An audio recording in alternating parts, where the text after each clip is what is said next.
দরুদ বানু জুলেখা, আপনার আগমন পবিত্র ও কল্যাণময়। আশা করছি সফর ভালো কিছু স্মৃতি ও উপভোগ্যময় হয়েছে আপনার। অনেক শুকরিয়া ইউজারসিফ, সফর ভালো ছিল। আসলে সফর নিয়ে এত আলোচনা করার তো কিছু নেই। আমি চাইছিলাম আমার অনুপস্থিতিতে রাজমহলের ঘটনা বিবরণ করবে। উল্লেখ করার মতো তেমন কিছু হয়নি, তবে কিছু কাজ করা হয়েছে। রাজমহল পরিষ্কার পরিচ্ছন্ন করা হয়েছে। খেদমতগার ও গোলামদের বাসস্থান, যেটা পূর্বে প্রায় বসবাসের অযোগ্য ছিল, সেগুলো মেরামত করা হয়েছে। তাদের লেবাসের পরিবর্তন করা হয়েছে। তাদের খাদ্য ভাণ্ডারের রসদ সংগ্রহ করা হয়েছে। চিকিৎসার ব্যবস্থা করা হয়েছে। আর যদি আপনি চান, একটি পূর্ণাঙ্গ প্রতিবেদন পেশ করা যেতে পারে। এত সব কাজ এত সংক্ষিপ্ত সময়ের মধ্যে হয়ে গেল কি করে? এগুলো তো নিয়মিত কাজ, খুব একটা বেশি কিছু করা হয়নি।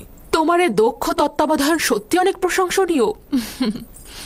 আমি কৃতজ্ঞতা স্বরূপ তোমাকে একটা মূল্যবান উপহার দিতে চাই। এই মুক্তাটি আমার সফরকালীন সময়ে নীলনদ থেকে সংগ্রহ করা হয়েছে। তোমাকে হাদিয়া হিসেবে দিচ্ছি। রাজমহলের কার্য সম্পাদনকে আমি আমার কর্তব্য বলে জানি, এবং সর্বদা আপনার ও আলী জনাব পুতিফারের মহব্বতের কাছে আমি ঋণগ্রস্ত। এটা নাও, এটা তোমার।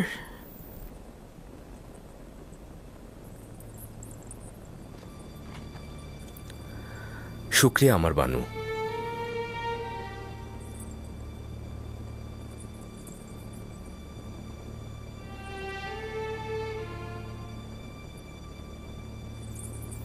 জানি না, অবনত মস্তক জনাব তত্ত্বাবধায়কের আদবের নমুনা নাকি অমনোযোগিতা। না আমার বানু, নিজের খোদাবন্ধ ও মালিকের সম্মুখে সর্বদাই মস্তক অবনত থাকাই উচিত আমার বানু। তাহলে পূর্বে কেন এরূপ ছিলে না? পূর্বে তো আমি বালক ছিলাম, তখন বান্দেগীর নিয়ম কানুন কিছুই জানতাম না। কিন্তু আমি ওই ছোট্ট বয়সের ঘনিষ্ঠতা ও বিশ্বস্ততাকে এই বয়সের আদব ও সম্মানের থেকে বেশি প্রাধান্য দেব। প্রতিটি বয়স নিজের খাদ্যাভ্যাস তলব করে। ইউজারসিফ তো আপনার কাছ থেকে আদব শিক্ষা ও সম্মান প্রদর্শন শিখেছে, অন্য ধরন তো জানা নেই। এক মুহূর্তের জন্য বসো। তোমার বালক বয়সের অসুস্থতার সময়ে যে সেবা শুশ্রূষা আমি করেছি তা স্মরণ করবে। তোমাকে আমি কিছুক্ষণ দেখব। ক্ষমা করবেন আমার বানু, রাজমহলের কিছু কাজ বিশৃঙ্খল অবস্থায় রয়েছে। যদি অনুমতি করেন, আপনার হাজিরা থেকে ছুটি গ্রহণ করতে চাই। খুবই ভালো। ঠিক আছে, যেতে পারো তুমি।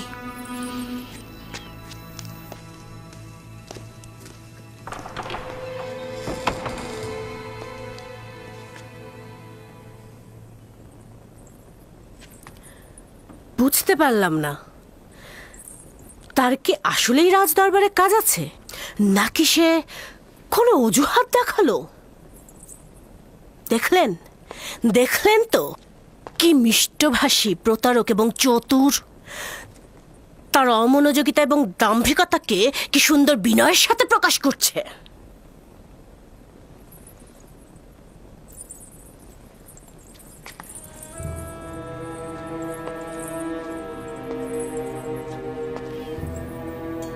যেখানেই যাও না কেন, তোমাকে ছাড়ছি না।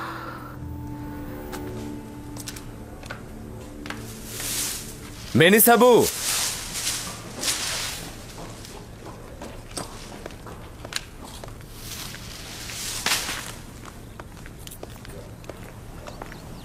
হাজির জনাব, বলুন কি করতে হবে। কি খবর বলো তো? পরিভ্রমণ তোমাদের খোশ মেজাজে ছিল? ছিল, তবে পুরোটা না।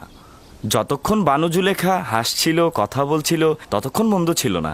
কিন্তু যখন সে গম্ভীর ও বিষণ্ণ হয়ে গেল, তখন আমরাও হাসিকে বিদায় জানিয়ে দিলাম। রুদামুনের সঙ্গে বাজারে যাবে, এই মুক্তাটাকে বিক্রয় করবে, আর খেদমতগার ও গোলামদের জন্য তোষক ও কম্বল কিনে আনবে। এটি বানু জুলেখা আপনাকে দিয়েছে না? হ্যাঁ, কিন্তু এটা এখন কাজে লাগছে না। হ্যাঁ, এই হাদিয়াটি অনেক মূল্যবান, এটি কি সংরক্ষণ করে রাখুন। আমার তার দরকার নেই। নাও। আচ্ছা, সত্যি করে বলো তো, এত দ্রুত ফিরে এলে কেন? আমার কি কিছু করার আছে? আমাদেরকে ফিরিয়ে আনা হয়েছে। জানি না কি হয়েছে, তবে সম্ভবত বানু জুলেখার প্রিয় পতিদেবতা জনাব পুতিফারের কথা স্মরণে এসেছে।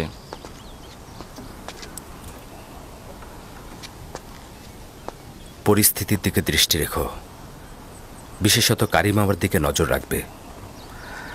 কোনো খবর থাকলে বলবে। কিছু কি হয়েছে? আমি চিন্তিত। বিপদ লুকিয়ে আছে। কেউ কেউ গোপনে চক্রান্ত করে যাচ্ছে। কারা এরা? তারা তো ভুল করছে। কামনা বাসনায় পরিপূর্ণ ষড়যন্ত্রকারী কপট নারী থেকে সর্বদা নিজেকে দূরে রাখবে। তার মানে ঘটনা আসে কেন না? যে কেউ ইউজারসিফের প্রেমে মশগুল হতে পারে, আমি তাকে দোষ দেব না। দোষ তো আপনার। আপনি অন্যের দিলগুলোকে স্বীকার করেন, আর গুনাহগার হচ্ছে সে যে আপনাকে দেখেও আপনার প্রেমে মশগুল হয় না। তুমি বেশি কথা বলছো মেনিসাবু। সত্যি বলছি, সবারই তো হক আছে সুন্দরের প্রেমে পড়ার, তাই না? আমার সৌন্দর্য ওই বন্দি পাখির ন্যায়, যার সুমিষ্ট কণ্ঠের অব্যাহত সুর বন্দিত্ব ও শৃঙ্খলা থেকে বের হবার আহাজারি মাত্র। কিন্তু চড়ুই পাখি স্বাধীন ও মুক্ত বলেই যেখানে ইচ্ছা সেখানে ডানা মেলে উড়ে বেড়াতে পারে। শৃঙ্খলিত হবার কোনো চিন্তাও তার নেই। যদি আমার খোদা তাআলার কাছে সত্যি কোনো ক্ষমতা থাকতো, তবে আমি তোমার জন্যই দোয়া করতাম। কিন্তু তোমার খোদাই তো সকলের চাইতে শক্তিশালী খোদা, তাই না? হ্যাঁ, আমার খোদাই সর্বাপেক্ষা শক্তিশালী, এতে কোনো রকম সন্দেহ পোষণ করো না। কিন্তু জানো, কিছুদিন হলো সে আমার প্রতি অমনোযোগী